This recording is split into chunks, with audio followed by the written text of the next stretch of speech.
لو انت بتستخدمي اغلى انواع حمامات الكريم وانضف انواع البلسم، ارميهم في الزباله لو انت ما بتعمليش الحاجات دي في الشاور بتاعك، عشان شعرك عمره ما هيطلع لامع وناعم وديفايند وقمر كده الا بالخطوات اللي هقولك عليها دلوقتي دي. هلوز. طبعا مهم جدا ان انا ابل شعري كويس، اتاكد انه كله مبلول على الاخر. بعد كده اخد نقطة شامبو، بستخدم شامبو فري سلفيت، اللي بيبقى فيه سلفيت ده بستخدمه مرة في الشهر. وبرده الشامبو للفروة بس، ما بحطش على الاطراف. وادعك كده دقيقتين 3 واغسله، ودايما بغسل بمية دافية، مش ساقعة قوي ومش سخنة قوي. طبعا منظر شعري غير ادمي بالمره. ده كده غسلت الشامبو بس. طبعا بخلص شعري بيكون ناشف بشكل مش طبيعي. هنعمل ايه؟ هجيب بلسم الفيف، اخترت ده بالذات عشان سعره قليل، فهستهلك منه كميه كبيره جدا. ليه؟ عشان هسلك شعري كده اهو من تحت لفوق، وبالراحه. لو لقيت حاجه ملعبكه فكها بسلاسه كده. ممكن لو عايزه بدل ما تسلكي من تحت لفوق كده، تفصلي شعرك كده بالراحه، تاخدي جزء وتحطي عليه البلسم وتفصلي خصله خصله كده بالراحه. فاهمه قصدي؟ ممكن كده وممكن كده عادي. وطبعا البلسم للشعر نفسه مش للجذور نهائي. هستنى بقى كده 3 دقايق واقوم اغسل شعري. يا لهوي، غسلت شعري اهو، وبرده هنشفه نص النشفه كده، ما يبقاش مبلول قوي من نقط ميه وما يبقاش ناشف قوي. حلو.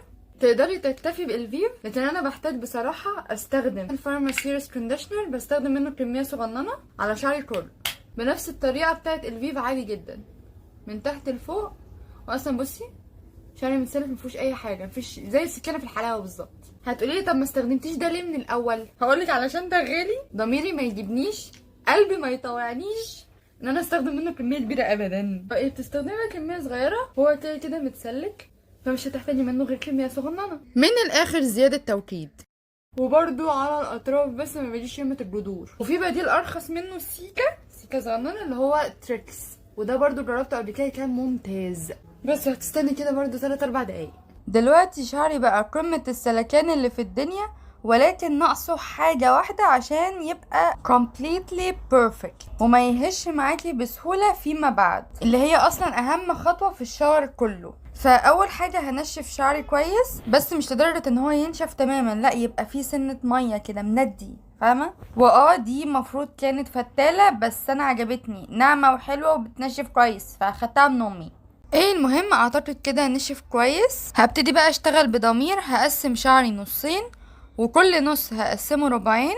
هجيب بقى اي نوع حمام كريم، هير ماسك. لو انت شعرك متدمر، تالف، مجهد، بايظ من الحرارة، فلازم تجيبي الحمام الكريم فيه بروتين او كيراتين، او تستخدمي انواع عادية زي جارنيه هير فود او اي نوع من الو ايفا. الحاجات دي سعرها كويس وهتكون ان شاء الله مناسبة جدا لشعرك. المهم ايا كان النوع اللي هتستخدميه، فانت هتستخدمي كمية مناسبة على حسب حجم الخصلة بتاعتك، وهتعملي بصوابعك كده علشان الهير ماسك يوصل لكل شعراية في شعرك. شعراية شعرها عايزاها تتغذى. بعد كده كل خصلة حطيت عليها الهير ماسك هقسمها لخصلتين صغيرين وهلفهم على بعض بالشكل اللي انت شايفاه ده. ليه بعمل كده؟ لان انا لو شعري كيرلي ولسه في الترانزيشن فيز، فده هيساعدني ان انا اوصل للشكل الطبيعي بتاع شعري بسرعه. ولو انت شعرك ويفي نفس الكلام، ولو انت شعرك بطبيعته ستريت، خلاص مش لازم تعملي اللولوات دي يا ستي.